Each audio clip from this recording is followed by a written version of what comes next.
ओम श्री सरस्वत्यै नमः। नमस्कार। त्रयोदश अधिक पंचशततमी कक्षा।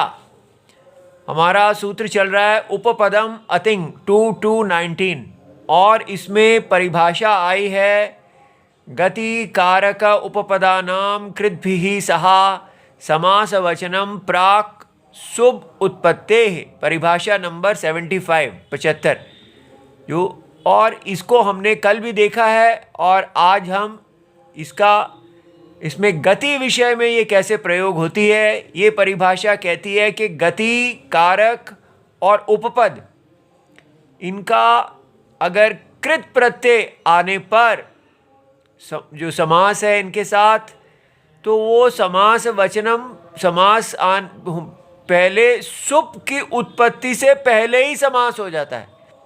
ठीक है, तो ये सामान्य से एक भिन्न है, इसलिए यहाँ विशेष परिभाषा की गई है। देखिए, व्याघ्री शब्द माने मादा चीता जो है, तो व्याजिघ्रति इति व्याघ्री माने विशेषेण समन्तात् जिघ्रति। अब ये बड़ी विचित्र बात है कि व्याघ्री जो है वो विशेष प्रकार से पूरी तरह सूंघती है, ये एक उसका विशेष लक्षण है। तो हर समय अच्छी तरह सूंघने के कारण उसको व्याघ्री कहते हैं। तो व्याकरण के सामान्य नियम में समर्थ पद विधि 2:1 के अनुसार समास दो सुबंतों में होना चाहिए, किंतु इस परिभाषा के अनुसार वी और आ, तो इसके आगे ये जो वी और आ लगा हुआ है, तो ये गति संज्ञक उपसर्ग का घ्रा कृदंत रूप के साथ समास सुप विभक्ति लगने से पहले ही हो जाता है। तो घ्रा जो है वो धातु है और उसके साथ क प्रत्यय आएगा, तो ये देखिए वी आ घ्रा और क प्रत्यय आता है। तो यहाँ हम आपको दिखाएंगे कि कैसे सुप उत्पत्ति से पहले ही समास हो रहा है और ये क्यों किया गया है। देखिए यहाँ पर क प्रत्यय कहाँ से आया, आतश्च उपसर्गे 3:163। अष्टाध्यायी में दो आतश्च उपसर्गे हैं, ये 3:106 भी है, वो नहीं यहाँ चाहिए। तो ये सूत्र कहते हैं कि अकारांतेभ्यः, अकारांत से धातुभ्यः, आकारांत धातु, तो ये आकारांत धातु है। उपसर्गे उपपदे, उसका उपसर्ग उपपद है आ। क प्रत्ययो भवति, जब भी आकारांत धातु से उपसर्ग होगा, उपसर्ग होने पर तो क प्रत्यय आ जाएगा। और ये अभी हम समझ रहे हैं कि ये अभी सुप की उत्पत्ति नहीं हुई है, केवल ये धातु है और धातु के साथ कृदंत प्रत्यय की उत्पत्ति हुई है, तो ये अंग है। तो यस्मात् प्रत्यय विधि ही तदादि ही प्रत्यय अंगम, तो अभी इसकी अंग संज्ञा है और पद संज्ञा तो सुप तिङंतम पदम से होती है, पद संज्ञा नहीं है। ठीक है, तो दो पदों में समास होना था, लेकिन अभी वो पद बने ही नहीं है, उससे पहले ही आप देखिए अब क्या है। अगला सूत्र आ रहा है आतो लोप इति च 64। ये कहते हैं कि आकारांतस्य अंगस्य, अब ये अंग बन गया है, तो आकारांत अंग है उसका इजादौ आर्ध धातु के किति ङिति च अजादौ अर्ध धातु के परतः लोपः भवति। तो ये क प्रत्यय जो हमारा है ये कित है, क इत है इसमें, और ये अर्ध धातुक है। तो जो तिंग शित सर्वधातुकम, ना ये तिंग है और ना ये शित है, तो इसलिए ये अर्ध धातुक प्रत्यय है और इसके परे रहने पर जो आकारांत अंग है तो उसका लोप हो जाता है। तो ये यहाँ आ का लोप हुआ, तो वी आ और ये घ्र जो है आधा इसके अंदर अ चला गया, तो इस प्रकार ये वी आघ्र बन गया।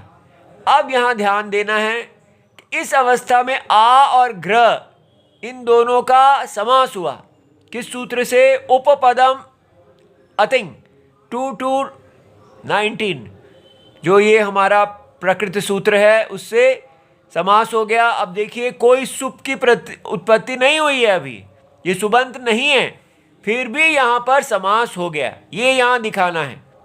ये आ उपपद है और समीप पद है और इसका घ्र के साथ समास हुआ है, तो ये बन जाता है वी आघ्र।